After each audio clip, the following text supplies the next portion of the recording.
Welcome back to my animal education series. Today I'm here with Mike at Wonders of Wildlife. Oh, hello. How are you doing today, Cole? I'm doing fantastic. And we're talking about seahorses today. So, what kind of species of seahorses do we have here? Yeah, so here at Wonders of Wildlife, we have the pot-bellied or big-bellied seahorse. They're one of the ones that have that really unique shape and get their name from a very large, rounded abdomen on the front of the male and female seahorse. So where can you find that seahorse in the wild? So the pot-bellied seahorses you'll mostly find off the coast of New Zealand and Australia.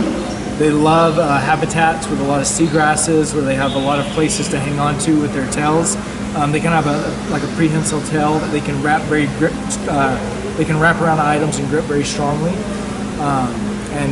They like those areas with a lot of water motion. It brings a lot of their prey items past them. So what do these seahorses eat?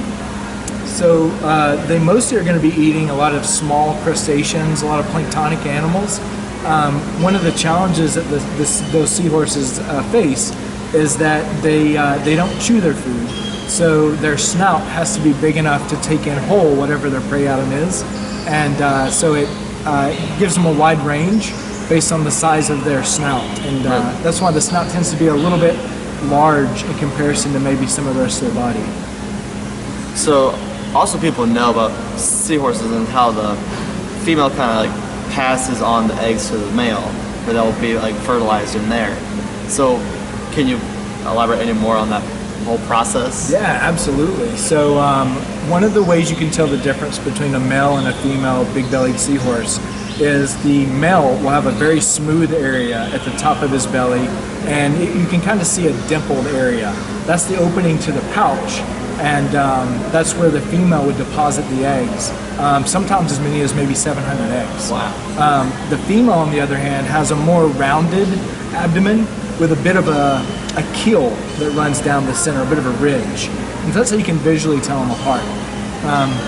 One of the interesting things about these guys, though, is that they go through a courtship or a dance as they try to entice a mate. And this courtship can last for a few days sometimes. And it's pretty interesting to see. It's dedication. Yeah. There's a lot of mirroring where the male will try to copy the female with her postures, head shaking. Sometimes they'll lock tails together and float as they try to mirror and mimic each other to entice that mating. So how big are these seahorses? That's a really good question. So the pot-bellied seahorse is one of the largest species of seahorse, and you get to be almost 12 inches long at full grown. Wow. I'm just trying to imagine, like, because typically when you go to an aquarium, you see like this tiny little seahorse. I'm just trying to imagine one that's right. Imagine one that's almost a foot long. It's crazy. Yeah.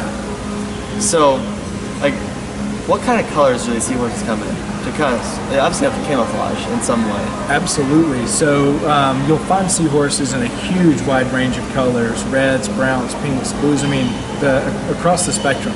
But one of the neat things that they have is, like some other animals, they have chromatophores, specialized color-changing cells in their skin, and they also use that as part of their courtship to attract a mate.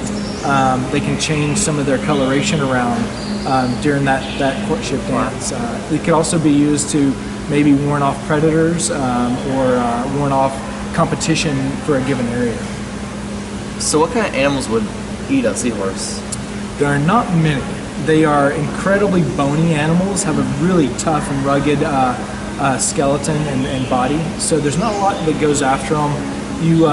There may be some crabs, some larger crustacean that will be able to capture and actually break open the seahorse to be able to eat it.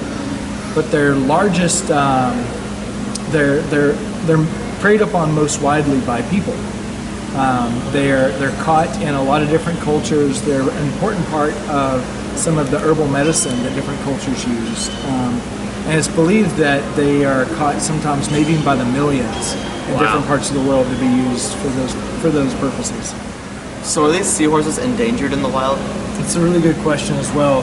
There is actually not a ton of data on the populations in the wild for the big-bellied seahorses, but it's believed that they have a very healthy population, and they're not a species that is listed as a high concern as far as their healthy populations in the wild. Well, that's great to hear. Sure. Especially if people taking them out by the millions, but they're still doing all right. It's kind of a good balance there. Absolutely. So do you have any other neat facts about seahorses? Sure. One of the things that I think is really interesting about them is that they don't actually have a stomach. They have a very basic digestive system. The prey items that can fit into their snout, they'll vacuum, suck them into their mouths, and their process of digestion is a very straight line. In the mouth, straight through the digestive tract, and then straight out for waste. So they don't necessarily utilize maybe an optimal level of the nutrition for their food items. So this means they're having to eat very constantly in the wild so that they can maintain their energy to grow and thrive. Here we feed our animals, our pot-bellied seahorses, several times a day.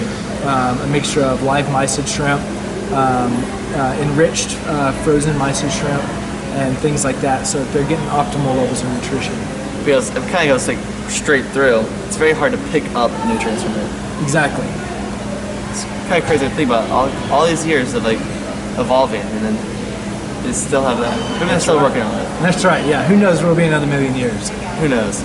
Well, thank you so much for telling us about the Potbelly Seahorse. Absolutely. And thank you guys so much for watching this week's episode. Don't forget to leave a big thumbs up down below, subscribe to my channel, and also check out my Instagram @Courtship. As always, I'll see you next week.